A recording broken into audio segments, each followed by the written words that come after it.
You're listening to Cards to the Moon, a podcast about trading cards from both a collector and investor perspective. We hope you'll stick around for the ride as we take a deep dive into the state of the hobby, share some hot takes, hopefully some useful advice, and fun stories along the way. Hey y'all, welcome back to Cards to the Moon. My name is Clark from 5 Card Guys on Instagram, and co-hosting with me as always is Hyung of Integrity Sports Cards and John at Trade You at Recess. We're recording episode 47, and later on in this episode we have our first repeat special guest back on the show. His name is Scott Baldwin, aka Scottie B Cards on YouTube, who is the perfect guest for today's episode as we talk baseball cards just in time for the first week of the 2022 regular season. But before we get into that segment, off the top, I just wanted to go over the top 5 sports card sales of 2022 now that Q1 is officially done, and just remind everyone out there that the high-end market is still pretty hot. So you can actually see this full list on the Beckett website, but I'll quickly count down from number 5 to 1, and at the end, you guys can tell me if any of the purchase prices surprised you at all. Okay, so at number 5 is the LeBron James 2003-04 Exquisite Collection rookie card, numbered to 99, graded PSA 8.5, sold for $1.572 million in golden auctions on January 8. Number 4, we talked about this card in a previous show, the Kobe Bryant 1997-98 Metal Universe Precious Metal Gems, numbered to 100, and graded a BGS 8.5. That sold for a cool $2 million on PWCC in February. Number 3 and number 2 are both the same card with the same grade, actually. It's the Tom Brady 2000 Playoff Contenders Championship Ticket Autograph card, numbered to 100. And they're both graded a BGS 8.5. They sold for $2.04 million and $2.3 million on PWCC and eBay, respectively. And finally, number 1 to date in 2022 is the iconic Honus Wagner T206 Sweet Caporal card, graded PSA 1, sold for $3,136,500 at the Mile High Card Company. There you have it. Any big surprises there? It looks like the 2003 Exquisite is pretty decent deal. You know what I mean? After just comparing Sure. all the cards, I don't know. Out of the ones on the list, that LeBron seems like a deal. I believe the PMG that you mentioned of Kobe, that's numbered to 10, right? Not 100. Oh, right. I think Beckett did have it as 100, but I think the Emerald is numbered to 10, so that's like super rare. Wasn't it a private deal? No, that was PWCC. PWCC? Oh, yeah, it was. I thought it was private. Anyways. But yeah, I don't know. I just think that that Upper Deck LeBron is a steal. Just looking at that sure. at 1.6 at that list, right? I agree. Right. Yeah. But it's not surprising. It's just a sign that, you know, the higher end stuff moves, right? And right. I honestly think it's a combination of, you know, like fractional ownership. You see a lot of those companies now grabbing up the bigger cards, and, you know, even, who knows, private, you know, you pull in money and you could do fractional shares with larger cards as well. But it seems like those cards are constantly moving, constantly record sales, which is nuts. But right. It just shows you that the card market is still bullish. Right. Yep, and that seems to be the trend, right? We're not going to talk about it today, but Logan Paul is a heavy investor in Liquid Marketplace. I think that was the news that dropped this past week, which is going to tokenize some of these physical collectibles, right. And then fractional ownership is part of that as well. But you're right. John, what do you think? You know, people who harp on vintage, hey man, Honus Wagner is the king. It's like looking at the price of the one that sold that was ripped in half, and now looking at the PSA 1. Yeah, man, it's crazy. You can't make fun John, of vintage, man. I think you said in a previous episode too that this could be the first 8-9 figure card, right? And right. I'm believing that now. Yeah, totally. If we find a higher graded Honus Wagner T206. Right. Yep, not a surprise to me at all. At the high end market, it's recession proof. Yeah, and people are spending money on alternative assets like these rare sports cards. All right, before we go on to the next segment with Scott, I just want to quickly get your thoughts on who you're picking for the Masters, which is, at the time of this recording will be happening tomorrow. And are there any golf players other than Tiger Woods that you're looking to potentially invest in? I'm not a golfer, so you guys got to help me out here. Honestly, I was just gonna say all eyes are on Tiger. This is this is the Tiger show. I think he deserves it. Yeah, exactly. And I hope Tiger puts on a show. I think it would be incredible if he does. But I'm looking forward to just watching it, regardless of how he does. Just seeing him out there. I know we're saying what would we invest in, but just I think it's a special time for golf. I think there's going to be a lot of eyes and the timing of the market too. Honestly, I sold a couple Tiger Woods cards this week, and the Tiger market's starting to pick up some steam as well. Yeah, it's definitely his up. main rookie is up about 20% from a month ago. Yeah, What's his main rookie? The Upper Deck? The Upper Deck, the 2001. Yeah. The finger pointing? Yeah. For sure. So, I think all our eyes are on Tiger this week. Right. Couple long shots that I'm going for. The Korean, the hometown, Siwoo Kim. His odds in Vegas were really good. That's why I just kind of chose him. And Corey Connors as well. He's a player. So those are my two. Man. Yeah, you never know. I did a little betting, a little gambling on the Masters just to make it a little more enjoyable. But obviously, I put money on Tiger as well. But I mean, they're long shots. But I don't know about the card market, Clark. The golf card market. I don't know if it's going to pick up steam unless, maybe new releases will pick up that spark where, we're opening up meaningful golf in 2022.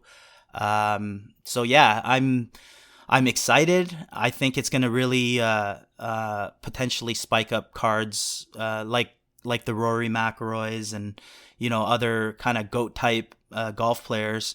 Right. I know Johnny picked up a nice PMG Rory in the off season. Yeah, so I think there's a lot of opportunity with cards like that as well. But I think it's still young. Golf is a tough one. But I think all eyes are on Tiger. By the time this, I guess this airs, we'll know how it ends up going. But yeah. I don't think people are sleeping on golf as much as we think, because I was looking up golf prices, and last year Upper Deck, I think there's SP Game Used, there's I think SP Artifacts. I don't know. There might be 2 releases, maybe 3 releases. I don't know. I didn't really follow. And I don't know if Upper Deck released any golf prior to that. I think 2013 I could be completely wrong on that. Someone can correct me. But last year's, quote unquote rookie cards, which are not rookie cards, but it was like Tony Finau, Colin Morikawa is a big one, and obviously Bryson DeChambeau. I think those are great cards, but just even looking at the autographs, they're going for like 400, 500, 600 raw. People aren't really sleeping on it. And then this year's Upper Deck release, I will assume, since these guys weren't on it last year, would be like John Rahm would be on it. Cameron Smith, who seems to be sort of like a, big personality, sort of crowd favorite. So I think those 2 guys would probably be, people make fun of this word, but those guys will be the chase for this year's Upper Deck golf. Right. Yeah. But in terms of winning, I kind of I think John Rahm is he's the odds-on favorite. Yeah. I personally I just like Rory. I like Rory in general.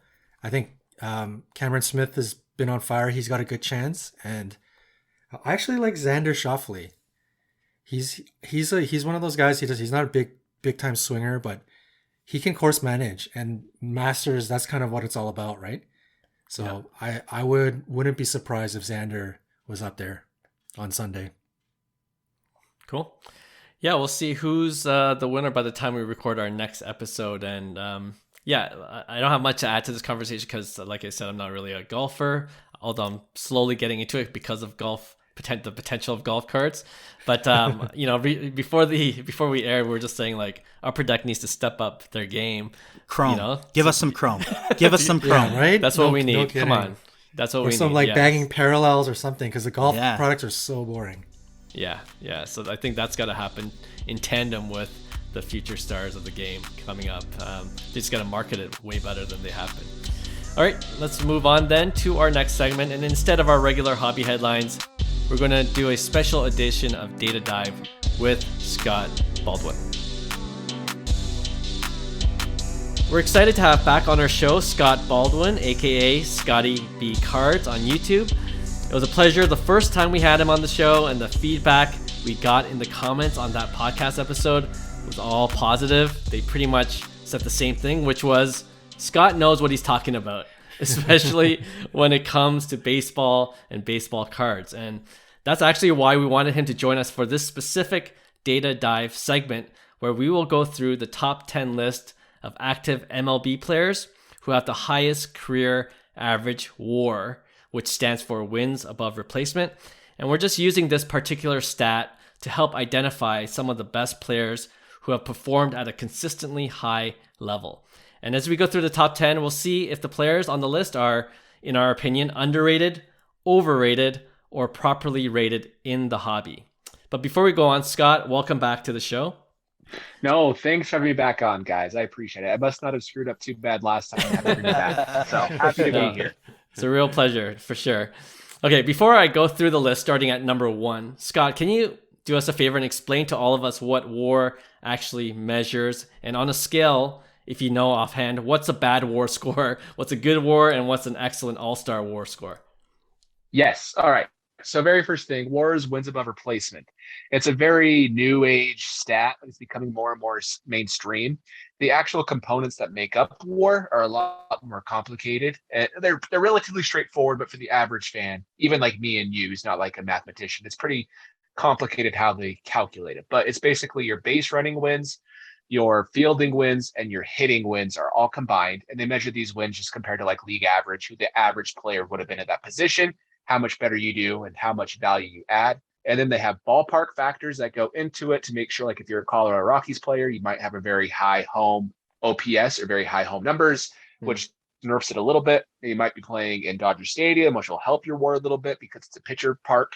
And they have a calculation that spits out a number. And WAR is an accumulating stat over time. So if Mookie Betts, for example, I'll see someone else because people get sick of me talking about Mookie Betts. Mike Trout, for example, his rookie year had 10 WAR, right? That's a really big season. The next year he had 7 WAR. So now he's at 17 WAR for his career.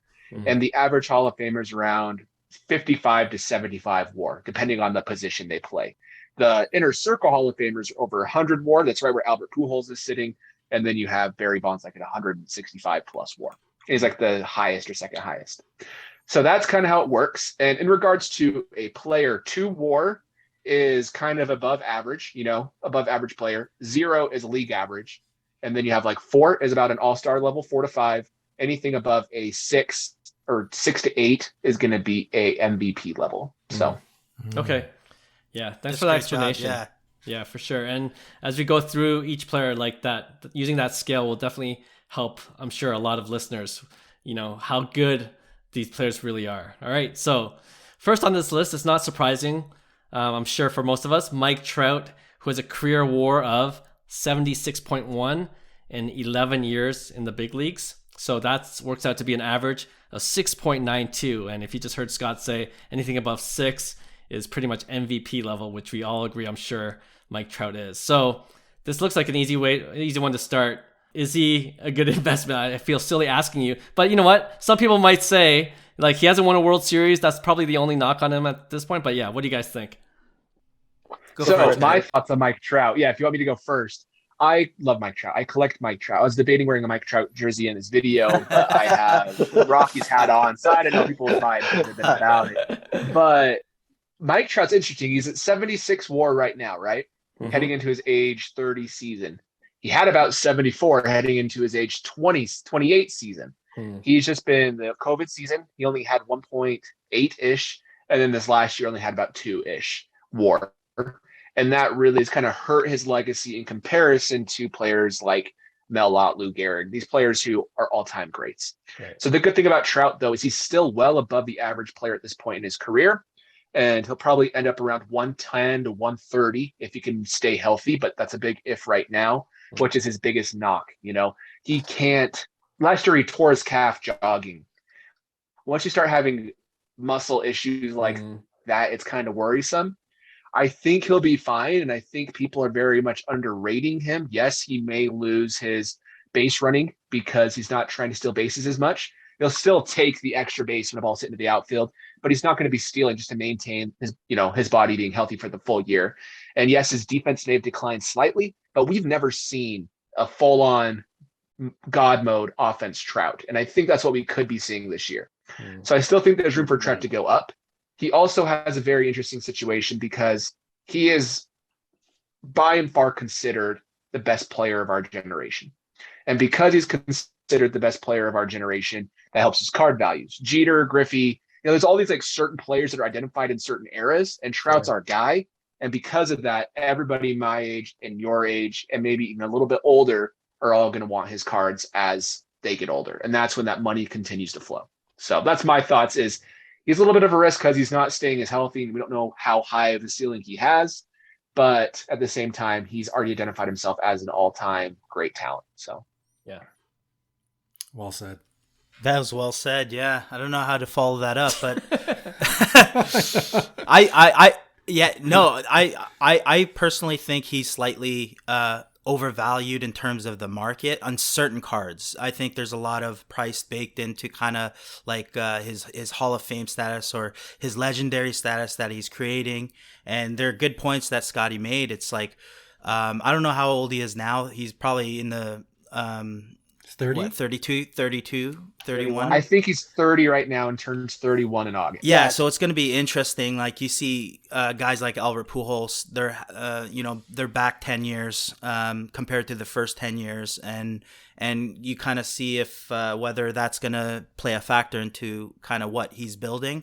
So that does concern me with Trout in terms of his prices where they are currently, especially his Bowman Chrome autos. They're untouchable essentially, but like with any collector, they're grails, right? So for me, it's a great long-term investment, but I don't know. I think it's slightly overpriced on some of his cards. Even his Topps updates, just based on his pop count. I don't know if prices could sustain itself. It's been at that, I guess, 3K mark for a long time, and it kind of fell below that. So I'm going to say he's slightly overpriced, as crazy as that sounds. Wow. But that doesn't mean that I'm not like interested in investing in some. I would love to have a Bowman Chrome Trout one day, but for me, it's... You want my counter argument to you? Yeah. Okay, so my counter argument. The first thing, as at age 30 in spring training this year, he was clocked running down the first base line at 30 feet per second, which is like 95th percentile, which that's good. That's a good sign for his aging, shows he's healthy. Another argument is when you compare him to other sports.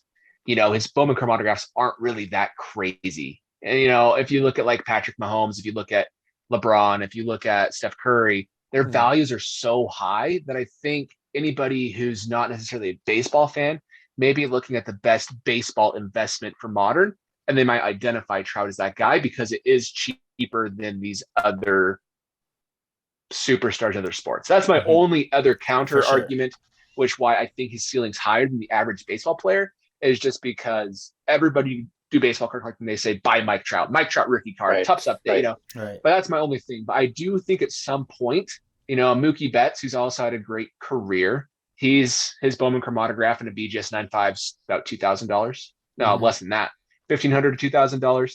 While Mike Trout's is like $20,000. That's where it's like maybe it is a little overpriced in comparison to the talent around him. But it's just like, can it stand the test of time?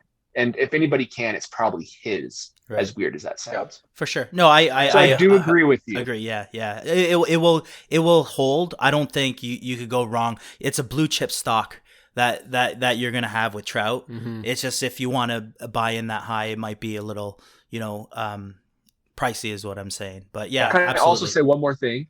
I also think this year determines a lot of his value. Right. If he could have a big year this year, they stay up. If he has a bad year, they will drop. I It's hope just so. how it is. I think hope we he has a agree. monster Yeah. year. Yeah. I think we mentioned that in a previous episode that this year is going to be a turning point year either way. So definitely on the same page as you with that. Totally. So Done. I did a lot of talking that first player. I apologize. No worries. That's what it's for. Man, I am a casual, so I'm here to learn baseball from Hyung and Scottie. That's the only reason why I'm here. I was into baseball when I was younger, but definitely a bit of a casual. But you know what? In preparing for this segment, I was looking up some of the top guys and the names on the list. You know, and WAR is, I don't know when the stats start coming out, but for me, it's pretty new. It's something that I'm not used to. And I've been, trying to learn it, from Hyung when he talks about it, and Scotty's from some of your videos. And looking at some of the lower guys, like still top 10 current players on the WAR list, I'm going through their baseball reference numbers and looking at their WAR. I'm like, okay, it looks pretty good. Okay, I see some good years with some good numbers. And you come to Mike Trout and you're like, whoa, like I think when in comparison to the other guys, and then you look at Mike Trout, you can really appreciate WAR. Because when we just talk about it, and I don't know much about it, it just kind of seems like, okay, yeah, I've heard Mike Trout's WAR is really good. But when you see it like pen to paper, like on the actual stat line, my goodness, his numbers are, other than the last 2 years, his numbers are absolutely incredible. So there's a reason why his cards are where they are. And Scottie, you mentioned it, and we've talked about this all the time. He's one of those characters for baseball, like for any sport. If you don't know what to collect in baseball, you go collect Mike Trout. If you don't know what to collect in Pokemon, you collect Charizard. Like he's one of those characters within the sports hobby. So with all that being said, I mean, just looking at the numbers, I think I'm gonna side with Scottie. I think it's a good bet because if he stays healthy, I think we're all bullish that he's gonna have a monster season. So why not bet on that, right? I think his cards have taken such a tumble in the last 18 months. They're not cheap. So I can't say that you can just sit here and start spending big time money. But if you ever thought about getting into Trout, this could be the time before it gets completely into the stratosphere where you can't get it anymore, right? So there's great value Trout. There's great value Trouts out there. Right. Exactly. And if he wins that fourth MVP, it's game over for his card prices. Yeah. One thing that's so hard about Mike Trout for a lot of people, and I sometimes, because I've been collecting for a while, I was lucky to get these cards before the hobby boom, so they were cheaper. I feel bad for those that are relatively new to the hobby or they have a very limited budget when buying sports cards. And his Topps update, even in a PSA 9, is $1,000, which is kind of unheard of for baseball cards. Right. So it is kind of tough. And so maybe that's a whole other episode about which value cards you could target for his rookies. But if you miss the boat on Mike Trout, don't feel bad because we have some other players that are in the game right now, like Juan Soto, who I think have massive potential. Mm-hmm. So my thing is, don't feel bad. We all miss the boat on stuff. But Mike Trout, he's expensive. If you can afford it, I think there's a good bet he plays out well. Just it's high risk, high reward with his cards right now. Right. Totally agree.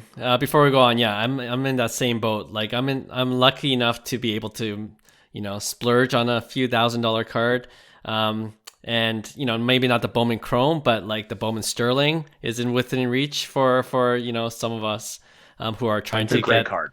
Some of us who are just trying to get a Mike Trout at that range. And I'm afraid that he is going to have that year that we all are kind of hoping to see. And then, I want to get one before that happens this season. So hopefully at this local card show that we go to, we'll see a good deal for a Trout card. All right, number 2, we know. Go ahead. One more comment. I hope I practice what I preach. I have a Mike Trout Topps Finest Green Refractor number to 199 on its way to me right now in the mail. So I still am buying. So just know super value card. Practicing what I'm teaching. There's so much value Beautiful. in those sets. Yeah. Awesome. Beautiful. Card. All right. Number 2, we know where, if you've been following Scott's content, we know he's a huge fan. We're a huge fan. Number 2 is Mookie Betts. His WAR total right now is 50. He's been in the league 8 years, so that's an average of 6.25, which makes him MVP caliber. Scott, do you want to lead off? I know you don't have to say much, but Mookie is the man, right? I need to make sure I don't go too crazy because everybody, if you watch my channel, I'm sure you get sick of it. I've had people leave comments recently like, "Hey, dude, chill out with Mookie Betts," and it's fair. It's totally fair. Even my editor, who's not really a card guy, even comments about it. But Mookie Betts, he is the second best value, I would say, for any veteran. So anybody who's not been in the league for a few years behind Mike Trout. Reason being is because you gave us the average of his career, but that's in taking into like partial seasons. If you look at his 162 games played average WAR, it's 8.1. Wow. So if he plays a full 162 games, his average WAR is 8.1. Mike Trout's like 9.6. Those two are in their own league. Like Ronald Acuna Jr., his 162 game played average is about 6.1. Juan Soto's right around that same range. So if he can stay healthy, again, health is a huge factor in all his sports cards. He has so much potential.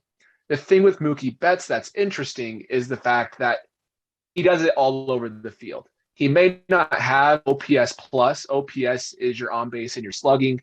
That number's a good number's around 800. An elite number's like around 900 to 1,000. An OPS plus takes your OPS plus, compares it to league average. So 100 is league average. So if you have OPS plus of 100, it's the same as the rest of the league. Mookie's average OPS plus is about a 130. So 130 OPS plus means he's 30% better than league average. The issue is Mike Trout, I think his career is actually 134 is where he sits, which is good.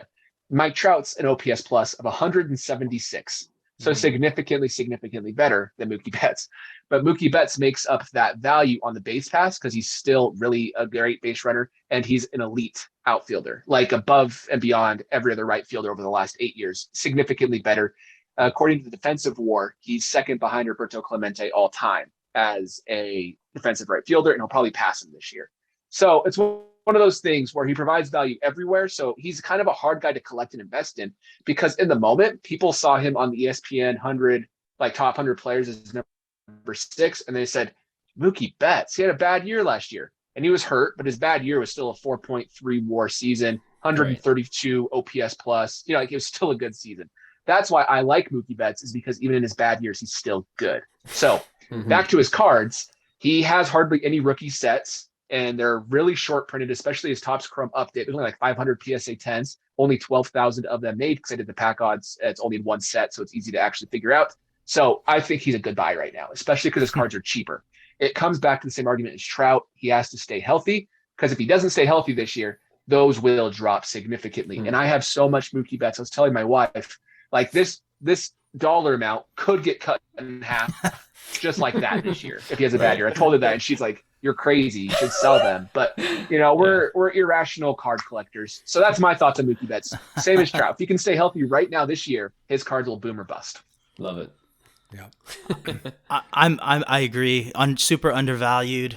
He's a buy. I think long term. Like I just see, it's that lull period that we talked about last episode where, they could do this for the next 5-10 years. Nolan Arenado, same thing. I know he's coming up as well. It's like these guys can do whatever, hit 40 home runs and hit 300 and still they might not get no hobby love, right? But I think eventually as they create their careers and you see what they do in the objective kind of like macro lens and see, wow, these guys actually made an impact on the game. And you see that kind of like with Pujols as he starts reaching his tail end of his career, people start talking about Hall of Fame, his retirement, and then his card prices start going up a bit. Ichiro, same way. So I think Mookie Betts is just in that period where nobody shows any love to these guys. He's going to be the same way probably for the next 5-10 years. And then people are going to realize, holy, like Mookie did some damage in the MLB. Like this guy is a first ballot Hall of Famer. And based on his card prices with the era of when it's not overprinted, like how we're seeing it in 2020 plus, right? So I think it's a good marriage of supply and demand. And I think, and it's no, we say Mookie prices are cheap, but his Chrome still hovers around $1,000, I think, PSA 10, because they're so rare, right? So you have both marriages there. So I think he's a tremendous upside buy for sure. I think there's tremendous value. Yeah. Yeah. I agree. Very well said. Yeah, I don't want to belabor the point. You gotta, if you guys don't listen to Scott or Hyung at this point, it's not going to work out for you for baseball card collecting. Yeah. Mookie is For sure. Yeah, just go get him. Okay. Yeah. You mentioned Nolan Arenado already, and he's number 3 on our list with the WAR of 44.3. He's played 9 years. Former Rockies, so there might be some bias from Scott here, but his average WAR is 4.92. So yeah, what do you guys think about Arenado? Like, he's been a fantasy stud for my team for so many years, and then he's kind of been a little bit forgotten for the last year and a half or so. So, do you guys want to go first? I've gone first. Yeah, I'll go first. Go for it, John. I own a Nolan Arenado Chrome rookie update. Obviously I don't know as much as these guys, but I think he's a buy. I don't know about you guys. Just looking at his numbers, silver. I think he's got a bunch of Silver Slugger awards. He's got, I don't know how many gold gloves, like straight. Like 11, 12, 9. A 9. Wow. Okay, there you go. That's crazy. It's ridiculous. So yeah, I feel like he's well on his way to carving a Hall of Fame career. I don't know if his actual numbers stand up to that, and he's got some good opportunity to maybe win some championships. So, I think he's in that lull period where he's kind of like that cagey veteran that people just get no hobby love. right.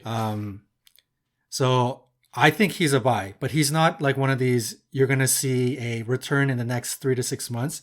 He is if you believe in the entirety of his career and you enjoy watching him, I think he's a great long-term hold.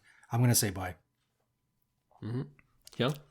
Yeah, me too. I mean, for me, his prices are so cheap that it's like he's definitely not a sell at this point. I'm selling, Walmart blues, PSA 9s even for under $100, which is insane, right? So I think there's a lot of opportunity in his, in his autos. His chrome autos are great cards, on-card autos that get no love. His paper gets no love. His chrome is a little more desirable just because obviously the print run is a lot shorter, but I agree. I think Arenado's a buy. I really like Arenado. I've been a huge fan of Arenado just as a baseball player. So, and he's doing it in St. Louis too. He's a fun player to watch, and exactly. I know Cards fans absolutely love him. So I'm a buy on Arenado too. John, I think you're right. I don't think he's going to be a flip type player that you're going to make tons of money on. But if you enjoy the game, if you enjoy him as a player, yeah, absolutely. Collect him, love him, and see how his card prices go. Yeah, when I first got into the hobby, like his Bowman Chrome auto was like, it's gone a lot further down since then, and he's still performing. Like, I think the big question when he left Colorado, playing in the thin air, was how was he going to adjust to any other city, and he's been proving that he can hit just as well in St. Louis. So yeah, I think he's a tremendous buy for me as well. So yeah, Scott, you got any other words? I have a very not different. I still think he's a great buy. Let me explain my thoughts. I recently sold my entire Nolan Arenado collection because I think over the next few years, if he has any sort of regression with St. Louis, his cards will drop. But his cards are so low right now in comparison to where they should be, could be, and probably were. I think if you buy right now, I do not think you're crazy whatsoever. But if you decided you wanted to sell, I understand completely. I will be buying his cards into the future, but I wanted to get into other younger guys like Juan Soto to prove it for me and they have a higher ceiling. Yeah. Arenado, he was amazing with the Rockies. He had some amazing peak years. In 2020, he was not good. Like, he just wasn't good. But you can't get mad at him. It's a 60-game season. He still had good defense, so you couldn't really say he was a bad player. But then he went to St. Louis, and he had about an 806 to 810 OPS, which is very low compared to his probably career average of 880 to 920-ish range. So it's a lot lower than you anticipate. If you get below 800 OPS, that's not good.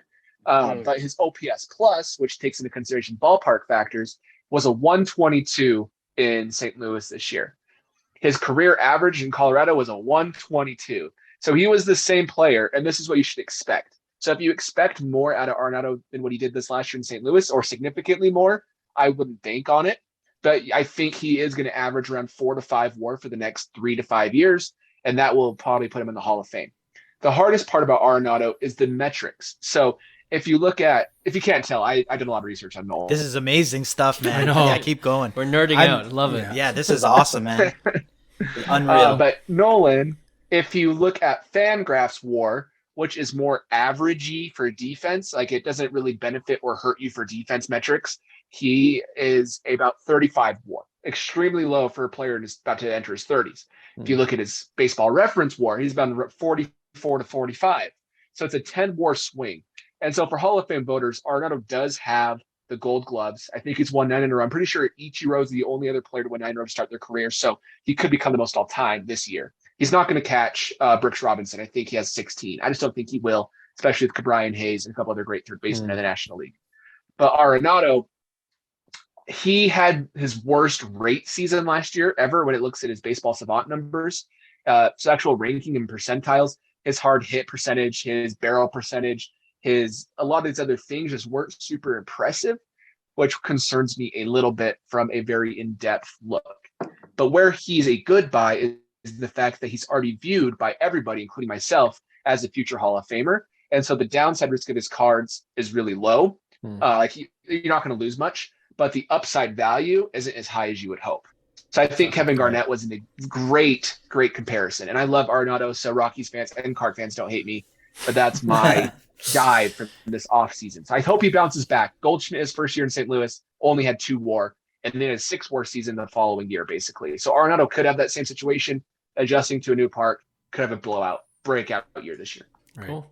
I changed my mind. It's a sell on Arenado. No, it's not. I sold because I'm stupid, not because I think I should. No, appreciate it. Okay. I think he's actually, again, I hate to say it, this is a make or break year type of a thing like every other player. Right. But realistically, if he can figure out a new stadium and figure out a new division, his cards are undervalued compared to his peers. I do say that. So okay. By the way, for our listeners, Scottie is just staring into a cell phone camera.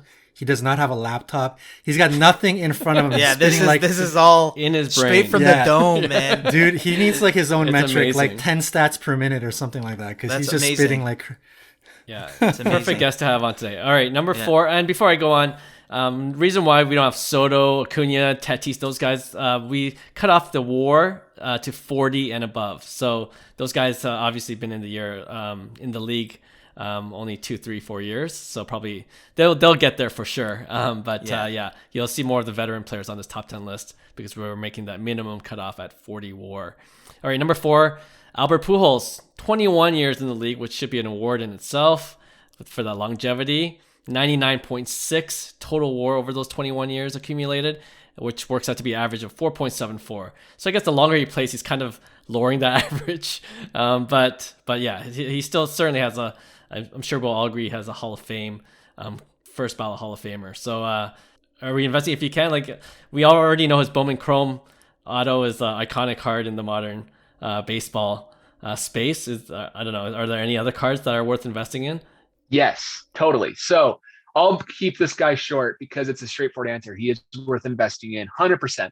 Albert Pujols has been a great player. His Bowman Chrome autograph was one of the first autographs. His and Trout's basically started this Bowman Chrome revolution. Mm-hmm. Pujols is interesting though because he only has a Bowman Chrome autograph refractor numbered to 500. He has no base, no parallels. So his Bowman Chrome autograph is significantly more scarce than the modern players. Right. But Pujols also has great cards. His PSA 10 base Topps update card, Topps traded is what it was in 2001, is like less than 300 PSA 10. So if you can get one, it's a very good investment, truly a very good investment in the future.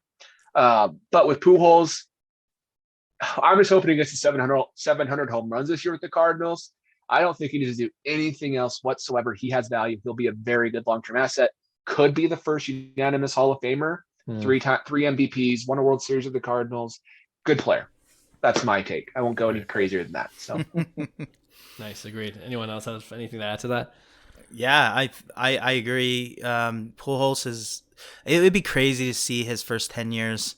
You know, if he kept that up, at that pace, it would have been incredible. He would have broken some records, but the fact that he's been able to still, hang in there for 21 years is crazy. And the ongoing joke is that he was like 40 when he entered the league, right? So it's like, so he might be 60 right now, but beyond the point, I agree. When you get into those earlier cards, I believe Ichiro was the same year as or was it? 2001. Yeah, so like the Chrome traded, the Topps traded, great cards, great investments, still affordable. You're talking about a Hall of Famer here. So I'm a buy. Good long-term investment on Pujols. Yeah, I just view it as more of a long-term thing than, the typical flip, right? He's not your flip type card. So yeah, I'm saying a buy on a long-term.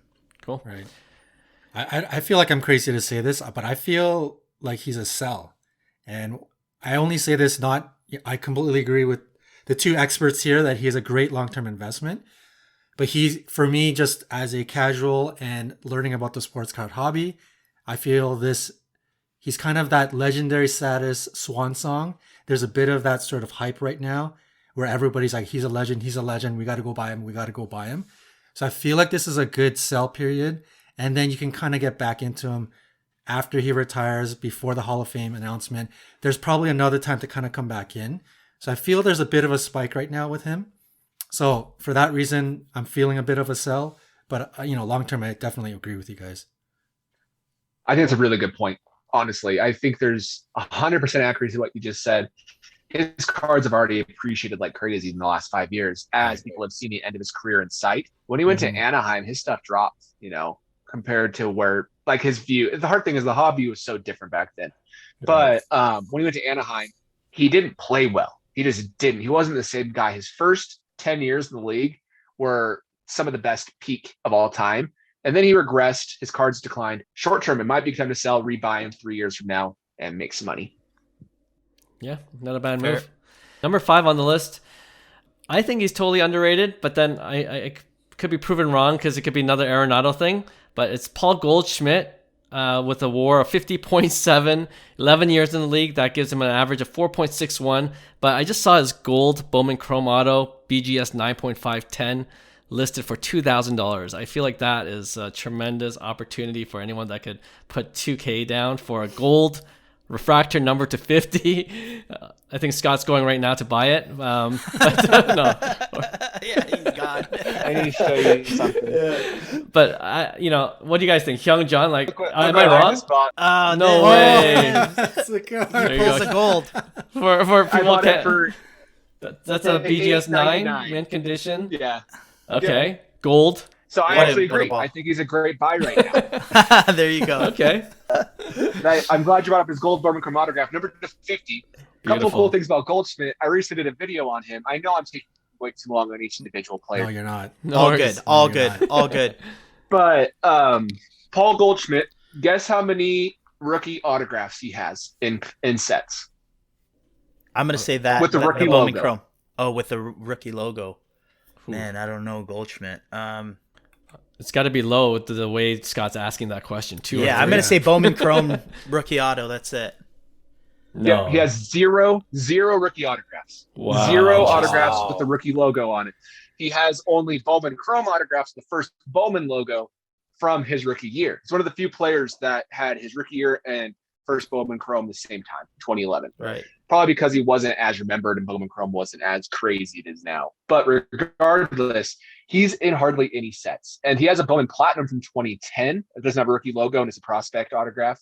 But other than those two, he doesn't have anything. And on top of that, we've kind of overlooked Goldie. He was in his age 33 season last year, put up 6.2 WAR, top MVP finish, and he is still a top 3 defensive first baseman.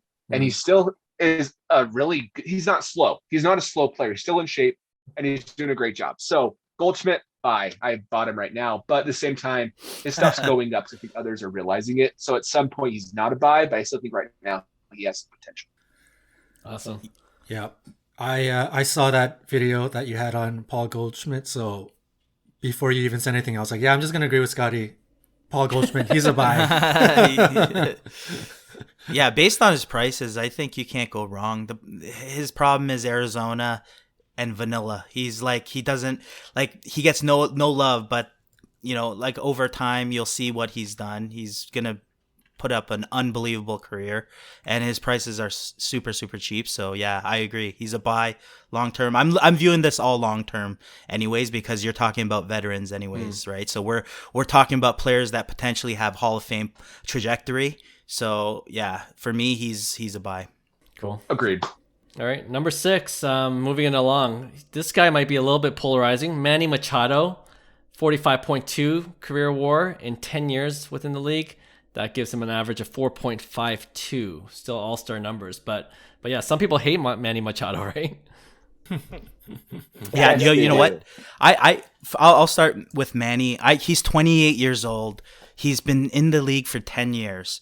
To me, I think there's super potential with Manny Machado. I love him as a player. Defensively, I could watch his highlights all day, and I just love, you know, his swag, what he brings. I know he rubs people the wrong way, especially the true baseball guy who doesn't like the, I guess, the flair that he brings. But for me, he's an incredible talent, and he still has at least 10 years in the league, in my opinion. I think he's a buy for me. He's cheap, and I think he's a fan favorite in San Diego. So yeah, I like Manny.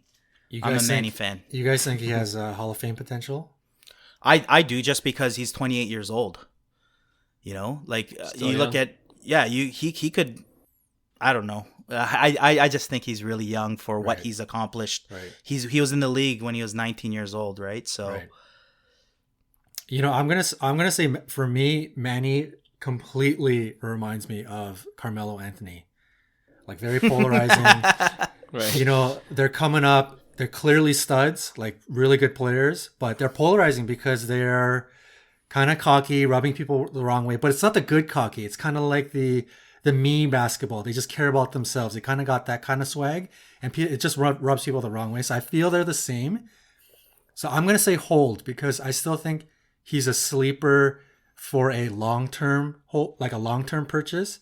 Because just like Carmelo Anthony, nobody cared about Carmelo Anthony the last 5 years, right? Because people just didn't really like him. But now that he's entering his swan song and is sort of like, you know, he's wrapping up his career, he's kind of starting to become known as one of the legends of the game, maybe top 50 NBA. So I think when all is said and done for Manny, he might be on that same kind of line and same trajectory, and he might get that love at the end of his career. So he could be a good, decent sleeper buy for a long-term hold. But for now, I'm just going to say he's a hold, because his cards are so cheap. So it's not like it's a sell. Sure. I don't really think it's a quick buy right now. I think you got lots of time to buy him. So it's just a hold for me. Sure. Fair enough. Scottie? I love your Carmelo Anthony reference. I think that's a very good reference. So I just bought a Sapphire number to 25 rookie of Manny Machado. Holy, nice. Wow. Oh, actually, I didn't buy it. I traded for it. So I traded some Lindor for it. So I traded like one asset that nobody wants for another asset nobody wants. But right now, at least Machado, I think it's on a more sure Hall of Fame path than Lindor is.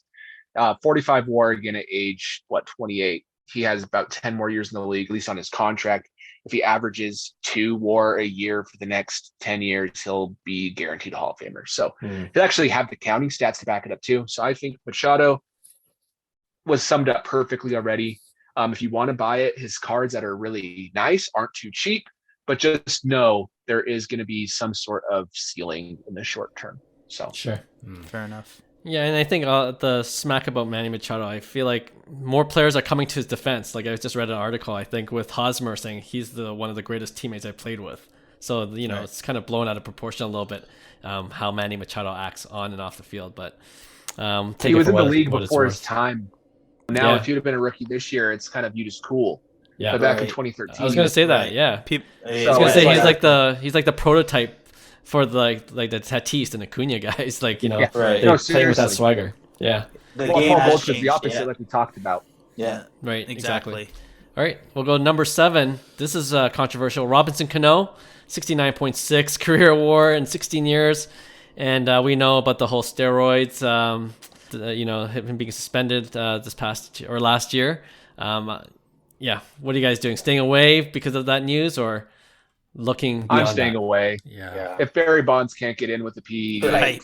attached to Good him, call. Robinson Cano, who's worth probably no chance. a third of his career WAR, maybe half, isn't going to make it. So I say stay away. Plus, Yankee fans don't like him, and he played for the Yankees. So if he made the Hall of Fame, he'd be wearing Yankees cap, and they don't even want it. So. Yeah. I think we're in agreement. Agreement. 100%. Stay away. Yeah. All right. Number 8, he's a Canadian boy, so we always root for him. But Joey Votto, 64.6 career WAR in 15 years, an average of 4.31. Hyung's got some I got some really crazy hilarious stories. Joey Votto stories that I can't tell on air. I'm sorry, but he was an ex-teammate of he was an ex-teammate of mine. He's a Toronto boy. But yeah, Joey. If you could find his cards, I'm a buy just because it's Joey. He's on Instagram now too. He's going crazy. He's going crazy with social. Blowing up on TikTok, man. Scottie, I'll share a story. I'll share a story off the record one of these days with you about Joey. But yeah, I'm a buy on Joey just based off scarcity of his cards, and it's Joey Votto. So for me, I'm a buy, but it's biased. Yeah. I agree. Joey Votto is one of those players. Like, okay, so I need to preface this, but I don't look into it too much. But Larry Walker, right? Joey Votto is more clear Hall of Famer than Larry Walker was at his retirement. But cards have not reacted to it in the same way they didn't react to Larry Walker. But now that Larry Walker went in the Hall of Fame, it boosted all of his cards. Same with Harold Baines, because people want to collect those to complete Hall of Fame sets. I think Joey Votto is going to be the same way. Once he gets close to the end of his career, which he basically is in the twilight now, he's going to be on people's radar because he's a Hall of Famer, and the media says he's a Hall of Famer, not just us, but like the media says that. You can kind of tell nowadays he'll make it, and he's there. 64 WAR for first baseman. Todd Helton will probably get in with 61, so I think it's a no-brainer. As an MVP, one of the best on-base guys of all time, he's a lock for the Hall of Fame. So I say he's a buy because his cards are cheap. All right. Johnny. Yeah. I mean, I'll agree.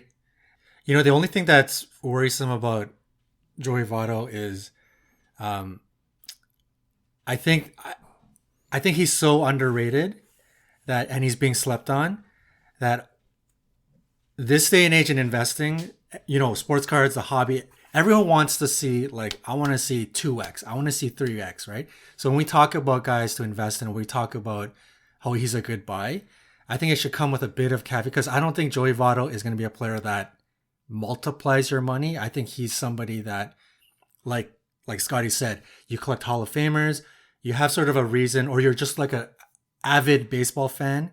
I think those are the types that should invest in Joey, because I think his value will go up really, really slow. And even at the peak of the value, let's say he retires and he's about to get Hall of Fame, I still don't think it's going to be like 5x from this point right now. So yeah, that's my only caveat, is I think some people might be listening to this thinking that, oh yeah, Joey Votto's his cards, these guys said it, his cards are going to explode, and you know, it's a good time to buy because people expect that. They want to invest in John Morant, they want to invest in Luka Doncic, they want to just go crazy, right? So I don't think he's that type of a buy, but in terms of for like avid baseball fans, long-term holds, I agree with you guys. His card is so cheap for looking at his stats. Like, this guy has had an amazing career. So I think he is a buy, but comes with a bit of, you know, like take your foot off the gas pedal a bit when you're thinking about some of his rate stats, like home run, RBI, aren't super impressive. He doesn't have a lot of accumulative stats. So people who might be listening to this might say, well, Joey Votto isn't a Hall of Famer because he's not even going to have 400 home runs, and he's a first baseman. The only first baseman don't have 400 home runs that are on Hall of Fame, like, you know, hardly any. But it's one of those things where you can read the room with sabermetrics and the current baseball writers, and you can tell he's going to get in. But I think you're right. I think Joey Votto, he will appreciate. I can confidently say that, assuming the hobby doesn't just drop off from where it is and no one cares about cards anymore, he will. But he's not a Juan Soto in regards to value. His ceiling's not there. Right. So I agree. But I do think, for me, I would buy Joey Votto because I'm more of a long-term buy guy. That's just who I am. So yeah. Right. I think he's a buy too, because he's one of those guys, I believe, that even when his career is said and done, like, he's going to still be relevant. Like, he's destined for the broadcast booth. And, you know, he's such a personality already. You know, like, if you read his tweets, it just makes me laugh. Like, every other tweet makes me laugh because of his silliness or his goofiness, right? He had cornrows 2005. He doesn't. The dude. He doesn't even have to go broadcasting. I think he just needs to create his own podcast. You know, like the. He could. He's that doing it 100%. now. Like, Yeah. Who's that blowing NFL up kicker? right You know the now. NFL kicker that has a pretty big podcast. Forgot his name, Yeah. but yeah, he's such a personality. All right, number 9 might be on the opposite end of the spectrum. Evan Longoria, 57.4 career WAR, 14 years in the league. That's an average of 4.1. You know, Evan some Longoria is a people. wild card. Okay. Totally a wild card because I thought he had a real chance, but he keeps getting hurt. He was hurt last year. Had a good year last year. Got hurt. He's hurt right now on the IL. He broke something. And because of that, I think he's kind of losing his opportunity to get in. But if you look at who he is for the game of baseball, he really was good in the late 2000s. He's one of the biggest hobby darlings, but he was never that big when the hobby was big in the 2010s. I agree. And because of that, for the hobby, I don't think there's a ton of value. I would love to see him make the Hall of Fame, but I think he might be like John Olerud. Look up John Olerud's stats. He also had around 57 when he retired. He's a first baseman versus third baseman, and third basemen are already underrepresented in the Hall of Fame. But I wouldn't buy him yet. I wouldn't sell him. If you have him, hold him. If you like him as a fan, buy him, but don't expect Hall of Fame yet. He has to do some stuff still. I like the old root comp. It's good. Yeah. No, I like Evan too, but I'm not a buy on Evan. I just think he's had some rough patches, and I just don't see like that Hall of Fame trajectory career that he was, I guess, on. And you're right, like that early 2000s or the mid 2000s type players, they get kind of lost. And they get no love, right? And he's in that kind of lull period as well. So I'm off of Longoria. I like him as a ball player, though. I was a huge fan when I watched baseball, and you know what? Like he's such a great ball player, but over the past years, the regression just concerns me. Yeah, and there's no volatility in this card prices. Zero. Right now, right? So if you're looking for upside, For good it's reason. limited. Yeah. You're sitting sideways for a while. I don't need All to right. add to that. He's a sell. Number 10, to round off our top 10, Josh Donaldson, who's a amazing character. We've known him for his antics and helping win lots of games for the Jays. And I think what team's he on now? He just got traded too, right? Yankees?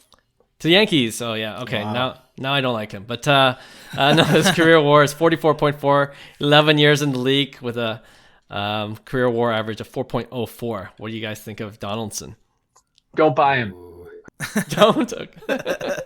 I like Josh Donaldson. He's actually a really avid card collector. So if there's is. any players in the right. world that That's might right. listen to this, is him. And if he is, you had an amazing career, Josh, and I'm impressed. But it's one of those things where he traded to 4 different teams, because he played for somebody, maybe the Braves. And because of that, he doesn't have like the fan following that like Troy Tulowitzki kind of had. I know he went to the Jays as well, so not a great example, but Rockies love him.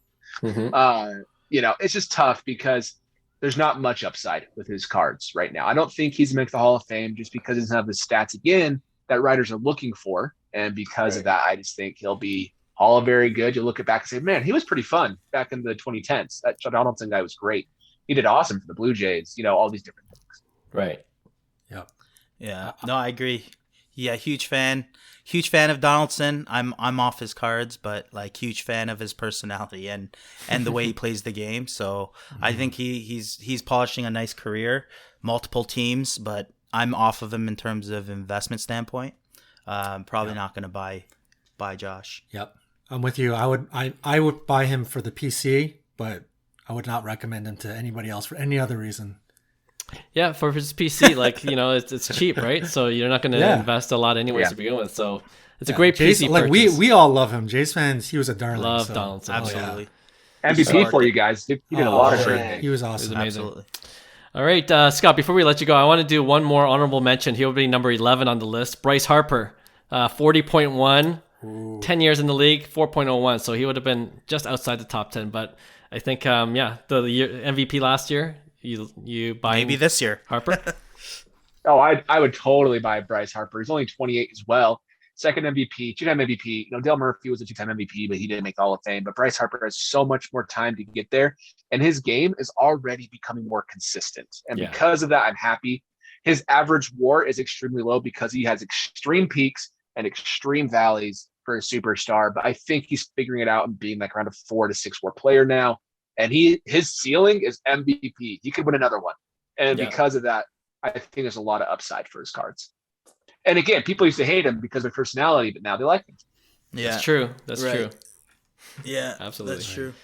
All right, Scott, as always, we really appreciate your insight. If anyone hasn't subscribed to his YouTube channel, you should do so now. 10K followers, so you know that he's got a lot of people believing that he knows his stuff. And you can find him at Scottie B Cards, and we'll link it in our show notes as well. Scott, thanks again for joining us today. Yeah, thanks a lot, Scottie. Scotty. Thank you, guys. I really appreciate it. And all the baseball fans out there, let's enjoy opening day. Good luck to the Jays. And Rockies. Yeah. Oh, yeah, totally. World Series champs 2022, Colorado Rockies. All right, thanks, Scott. We'll connect soon. All right, like we told Scotty just right now, it's always a pleasure to have him. He's just a wealth of knowledge when it comes to baseball and baseball cards. So I'm sure a lot of our listeners will gain value in just listening to Scott. So we're hoping to have him as a regular contributor, regular guest to our podcast. And we're really appreciative of him jumping on today. Okay, let's finish off the show then with our regular weekly segment we call Pick One. And in honor of Scott, we just did a baseball theme. Unfortunately, he actually had a fantasy baseball draft right before his segment ended, so he couldn't join us for our Pick One. But we'll go ahead with the baseball edition of Pick One. So, Hyung, do you want to start things off? Sure, I'll do some baseball autos, okay, in terms of grading. SGC 1010, so a dual grade. You got your regular grade and then your auto grade, versus a BGS 95 10 auto. So a gem mint, a true gem, we'll say BGS. So SGC 1010 versus a BGS 95 10 true gem. Right? Which one would you rather have? Would you rather, because they're both true gem. I think a lot of people misinterpret it because they see the 9.5s and they just assume, okay, 9.5's lower than 10, so it must be, but obviously prices will probably be very similar at this price point, right? So I personally love SGC 1010 slabs. I think they're great. They're so underrated. But what do you guys think? Yeah, I'll go first. I love both too. I have like a Bo Bichette, 1010 rookie auto, SGC, and it looks amazing in those slabs. And I also have a lot of BGS 9510s. It's when I first got back into the hobby, that's the slab you get for most Bowman Chrome baseball autograph cards. So I think I might be biased because I got in around that time before SGC blew up, and I like the thickness of the BGS slab. The 9.5 to me doesn't bother me as much because it was kind of something I just accepted as the gem mint card, and I've never owned a black label or pristine 10 even. Everyone finds value in the BGS 9.5 10s too. Like that's pretty liquid for good baseball players. So for me, I'm sticking with the BGS 9.5 10, mostly because I have mostly baseball cards, and that's the slab I still go for. Even over PSA 10, believe it or not. So I'm going with BGS 9.5 10. Yeah, I'm not surprised at that answer, but if if you guys asked me this 2 weeks ago, and I'm gonna pick SGC 10, but you asked me this 2 weeks ago, I would have picked the BGS, and I say that because BGS as a brand, I think their brand image has taken a huge hit this last year. They're not flipping any cards, like the customer service, this and that. Nobody's submitting to them anymore. You don't even see YouTubers like blind reveal, like BGS subs. You don't see any of that anymore, right? Fair. So they've taken a monster hit, but I think their brand value is still very, very strong. And when you look at SGC cards, I've mentioned this before, there aren't that many big time cards that are in the slab. And when you look at BGS on the other hand, a lot of monster autograph cards are in BGS holders. So they still have that kind of high end feel when you think about BGS. So I was going to pick BGS, but I will say when we got our subs back and I looked at all of your guys' subs with autos that were like just coming out 10, 10, 10, 10, 10, 10. And I'm starting to looking at the photos of the slabs. I'm like, I'm so jealous. I want one of those SGC 1010s. They're pretty sweet, man. They are. I'm so jealous. So I now, as as I reflect on this, I'm just trying to think of on a personal level. I will admit I have converted. I like the look of the SGC 1010. I just like 10. You know me. I hate that 9.5. Yeah. So to see two giant 10s on one slab, I'm for it. So I'm gonna, I said my spiel about BGS. I appreciate their slabs, and I do think they're very premium. But I've converted over to the 1010 SGC.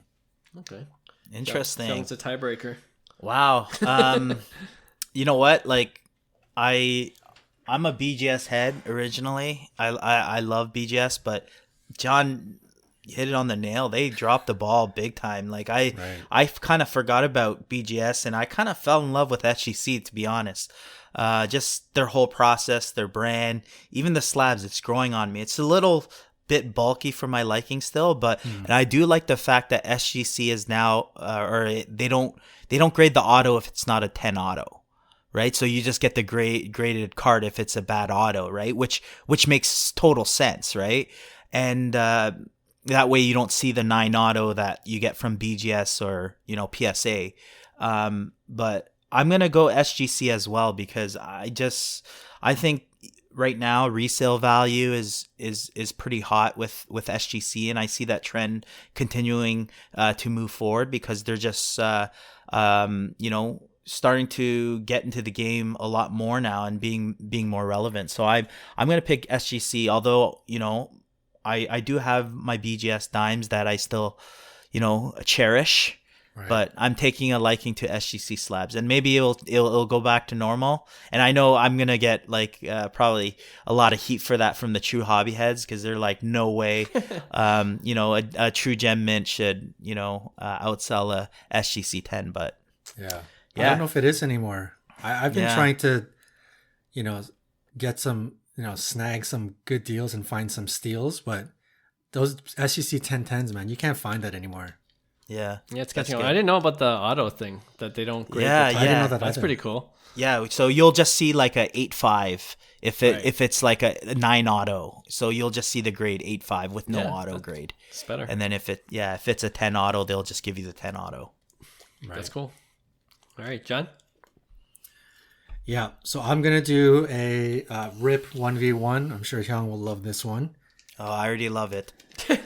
So for $500, we're going to go 2018 Topps Chrome Update Mega Box. This is the Soto, Acuna, Ohtani. Or 2 2019 Topps Chrome Mega Boxes, the Vladdy Tatis here, for $500. So Not even a question for me. 1 box of Soto or 2 boxes of Tatis Vladdy? Not even close for me. I'm going Topps Chrome Update Mega Box 2018, hands down. You got Soto, which is the big chase, and that's all you need. I would take Soto over it, because you got the secondary Acuna and Ohtani's. But Vladdy and Tatis X Factors, they're not numbered. And sorry, this is Topps Chrome Mega Box. Yeah, they're not numbered. Yeah. So with the update, you're getting numbered stuff. So for me, Topps Chrome Update, it's a way less print run, and with Juan Soto's regular chase, I'm going 2018. Yeah, I mean, for me, it's not a contest either. And just looking at the players, like Soto is the guy. Out of all the 5 names that you mentioned, Soto's number 1, right? So, and I love Vladdy, obviously being a hometown Toronto boy, but Soto's number 1, and I would argue Acuna is number 2 for me too. So the box for me, like, it's a no-brainer. And Tatis would be number 3. But yeah, I think, and I didn't even know about the numbered cards. Yeah, so updates are a little less print run, so they got numbered. Slam dunk, factors. 2018. Yeah, me too. I thought I could maybe get one of you guys, but I'm in agreement. It is a pretty big. I will say it's a big risk to go $500 on a mega box. That's pretty nasty. So if you want a better chance at a decent ROI, I would probably think the 2 boxes on the other hand would be a bit easier. But man, the temptation to get like a Grail Soto coming out of that box, I'm sure the odds are extremely low. But yeah, I'm with you guys. 2018 sweep Chrome update. Yeah, it's a sweep. All right, we'll finish off the show with my pick 1. And these 2 guys just got the news that they will start off with their respective clubs on opening day. Bobby Witt Jr. for the KC Royals. His Bowman Chrome first auto PSA 10. It's going for $3K right now. And and I'm gonna put that one up against Julio Rodriguez for the Seattle Mariners. He's gonna start on opening day. First Bowman Chrome auto, 2.5K, so a bit cheaper than Bobby Witt, but yeah, two guys, two studs, prospects. Who are you going with? PSA 10 for both. I do like Seattle's lineup, and I do like Julio in that. I really like Julio Rodriguez. I think he's going to be a superstar. But I do agree that Bobby Witt is a superstar, and he will be a superstar. We've said it many times. For the value, I'm going to go J-Rod just because he's cheaper. I think J-Rod's just as good as Bobby Witt Jr. He might be better. He might win Rookie of the Year. But just based on price, I think you're going to find more value in J-Rod, but you can't go wrong with either. I think they're both overpriced, to be honest. The hype is in, but these guys are, the number one, number two, or at least the top 5 prospects of MLB right now. So the rookie class is amazing. That's all I have to say. But you can't go wrong with any. But I'm gonna go J-Rod. Is J-Rod a home run hitter? That's my only question. He can be. I think he has upside there for sure. But in Seattle, I don't know. Right? That's the other side. But yeah, he's a guy that he can hit. He's a plus hitter. He can hit. Yeah. Yeah. He's been balling out. I'm a little confused. I was hoping to hear Hyung really confused me. I had a pick, and then Bobby Witt's just so expensive. That's it. I know. You know what? This has no basis on anything because I'm not deep into these prospects at all. But I've learned a little bit about Bobby Witt through Hyung, and I've learned to kind of want him. So by default, I'm going to pick Bobby Witt Jr. And, the home run hitting ability, that is always going to be tantalizing, right? That's why I asked if J-Rod's a home run hitter. Because if they're on the same level of home run ability, then I really wouldn't know who to pick. But I think Bobby Witt's going to outslug J-Rod. Right. And so that I think that, for me, on a 50-50 coin flip, that's going to take the cake. I know he's $500 a little bit more expensive, but man, it's clear the home run chase, that's the sexy that you want to see in baseball. So he has that extra upside above and beyond J-Rod. So I will pick Bobby Witt for that reason. Okay. I was just looking at the stats or the projections for this year, and Bobby Witt's projected to hit anywhere from 22, 23 homers this first season. So that's pretty good for a rookie. Batting around 255, 260. And Julio Rodriguez is projected to hit 18, 19 home runs this season. So a little bit less than Bobby Witt, but batting 275, 280. And I think a lot of people view J-Rod more than Bobby Witt, in my opinion, as more of a definite 5-tool player, especially with the average. And yeah, I guess it comes down to like what you're hearing in the news. Like whose hype are you hearing more than, is it J-Rod or is it Bobby Witt? Because both of them are getting plenty of hype.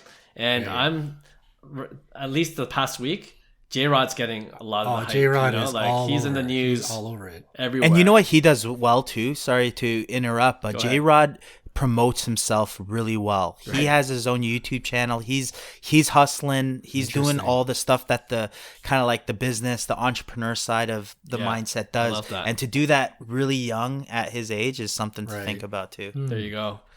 And, like Hyung said, right now at least, the value for J-Rod is there, even $500 less than Bobby Witt for a PSA 10 first Bowman Chrome. So, yeah, I'm going to go with J-Rod.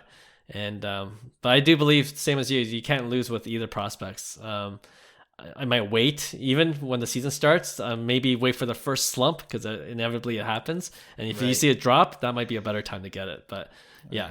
Usually don't get hype prospects right before the season starts. Yeah. That's when the peak is. But you probably shouldn't buy either of these guys. The right answer is no one right now. Yeah, exactly. All right, another fun episode. Definitely more baseball centric, but I hope you guys enjoyed it. Thanks again one more time to Scottie B Cards of YouTube. Go check his channel out. And if you didn't hear, we are coming out with Friday episodes every other week. So if you missed last Friday, we launched it, but you'll hear us back first next Tuesday. See you then. Bye.